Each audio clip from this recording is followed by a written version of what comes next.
부동산 심리가 꺾이는 모습을 보여 하락의 시작인지 긴급 진단해 보았습니다. 안녕하세요. 놀면서 유익한 일하기의 놀면뭐의 티즈입니다. 강하게 상승하기만 하던 아파트 가격이 꺾이는 모습을 보여주고 있네요.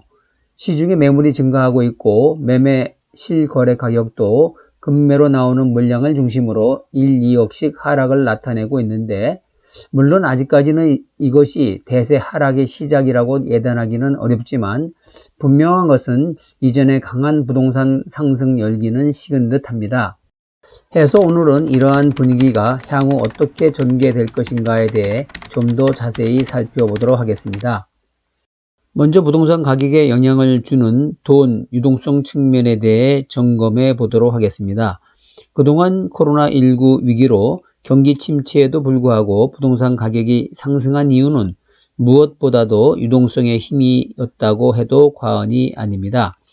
우리나라뿐만 아니라 세계 각국 정부는 코로나 위기 극복을 위하여 시중에 돈을 풀어댔는데, 이러한 돈이 안전자산으로 인식되는 부동산으로 쏠리다 보니 경기가 안 좋은데도 불구하고 부동산 가격이 상승한 것이죠.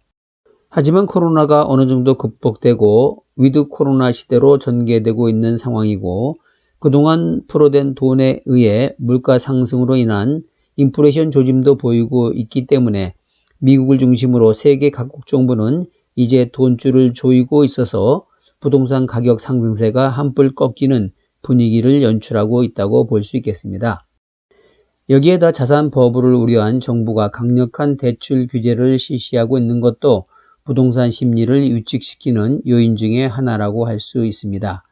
우리나라의 경우 그동안 부동산 폭등으로 문재인 정부는 지지율이 하락하고 이로 인해 정권 교체 이야기도 나오는 등 현 정부가 위기를 느끼자 서민 경제가 어려운 상황 하에서도 대출 총량 규제를 하고 있고, 이로 인해 금융기관으로부터 부동산 대출도 받기가 어려워진 상황이 전개되고 있습니다. 또한 급격한 물가 상승과 자산 버블을 잡기 위해 어려운 경제 여건에서도 한국은행은 기준금리를 점차적으로 올리는 정책으로 선회하는 모습이고, 시중금리도 이러한 분위기로 상승하여 과거 부동산 담보대출 금리가 2, 3% 정도 하던 것이 지금은 4, 5%까지 상승하고 있고 향후 더 오를 것으로 예측되고 있는 상황입니다.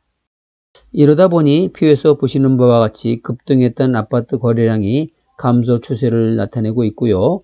이 표는 한국부동산원의 전국 아파트 거래량을 2015년에서 2021년까지의 통계 자료입니다. KB부동산 통계 자료에 의하면 서울 아파트 매수자 우위 지수도 96.9%로 100 이하로 하락하고 있는데요. 여기서 100 이하라는 의미는 매수하려는 사람보다 매도하려는 사람이 더 많아지고 있다는 것을 나타내고 있는 것입니다. 그러면 이러한 추세가 향후에도 계속될 것인가? 대표적인 강세론자 인베이드 부동산 투자 자문사 대표이신 이상우 씨는 앞으로도 대한민국이 발전하는 한 계속 오를 것이다 라고 말했고, 내년도에는 어떻게 될 것인가 라는 질문에 연말까지 가봐야 한다고 대답했습니다. 건대 심규현 교수도 향후 2, 3년간은 오를 것이다. 신도시가 실공급 때는 2023년 가야 하락할 것이다 라고 말했고, 자녀에게는 지금 집을 사라고 할 거냐 하는 질문에 당분간 전세 살다가 2, 3년 후에 하락하면 사라고 하겠다고 말했습니다. 부동산 연구소 대표 고정환 씨도 지난 11월 4일 부산 머니쇼에서 아직 하락 분위기라고 말하기는 어렵다. 내년 1, 2분기는 더 지켜봐야 한다 라고 다소 신중한 자세를 보여주고 있었습니다.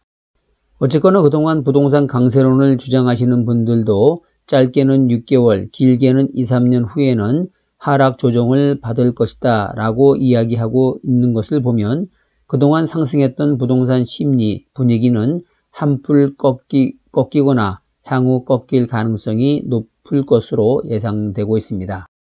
따라서 앞으로는 실수요자가 아니라면 부동산 매입에 신중을 기할 필요가 있고, 매입 시기도 가능한 한 늦출 필요가 있지 않나 감히 말씀드려 봅니다.